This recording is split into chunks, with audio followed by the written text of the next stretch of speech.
KOIN 6 News at 6. I'm Chris Holmstrom. And I'm Anna Canzano. Oregon Attorney General Ellen Rosenblum is blasting President Donald Trump's executive order, stating that Oregon will use the force of the rule of law to protect and serve all people in the state. Meanwhile, Portlanders are showing their dissent of the ban by protesting at PDX. That's where we find our Andrew Dimber live. And Andrew, we're hearing that the protesters are now moving to the streets. You can see traffic delayed there.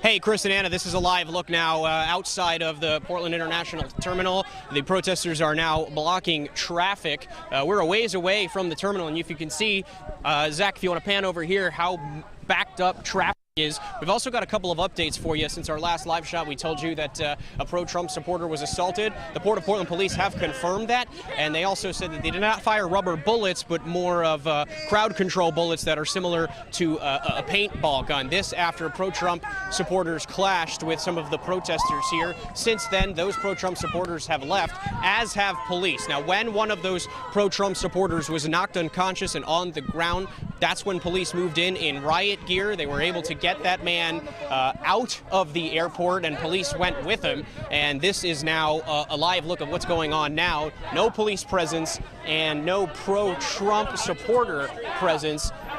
Also, I want to make mention that the groups have kind of split up a little bit, so we have less people out here, but still about 100 or 200 people. They're starting to I guess, control traffic here. They're letting some people through. They don't want to let this car through right here because apparently that car tried to inch forward when protesters blocked it, and I guess it agitated the driver. So now they're letting every car but that car through. Again, no police presence here. We do know that there are some police nearby at Portland International Airport, but again, we are about 300 yards away from the terminals, and about every 30 or 45 minutes or so, we've seen the group march throughout the airport, but this is by far the furthest away from the airport that they've gone. As you can see, they are continuing to block traffic. At its height, we saw about 1,000 protesters, and we also saw some elected officials join in those protests earlier today, including Oregon Senator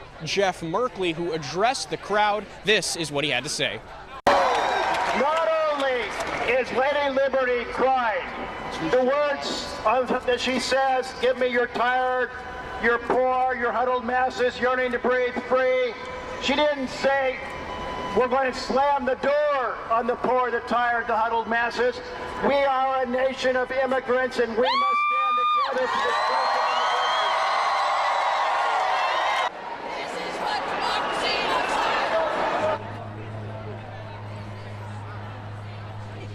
Okay, we are back out here live at Portland International Airport. You can see that the crowds are starting to make their way back towards the terminal after blocking traffic about 200-300 yards away from the terminal. But now everybody is turning around, making their way back to Portland International Airport. These protests have been going on for hours, although the numbers are starting to dwindle here a bit. At its height, we saw about 1,000 people. Maybe there's 200 or 300 at most here. Traffic is starting to move, so we're going to just try to get out of the way here, and we don't want to get hit by a car either. Some of the drivers are, either supportive of some of the protesters here, even getting out of their car, shaking hands, beeping their horn. Others are pretty agitated by being blocked here at the airport. And we're going to continue to follow this as the protesters make their way back downtown. Back towards Portland International Airport. Looks like something here is going on. Yeah, that is as drivers tried to make their way through the protesters, it is angering them. So you can see here protesters clashing with some of the people that are just trying to drive through here. Every time one of these cars tries to drive through, they try to block. We're just going to take this live. I mean, you can see what's going on right here between this white truck here and protesters as they're backing up. They're still trying to block the car. And this is what makes it dangerous sometimes, weaving in and out of traffic, especially not in numbers. We've got about 200 people here, but the groups have kind of split up a little bit. You can see there's only a handful of protesters that are trying to block this car as it's making its way forward.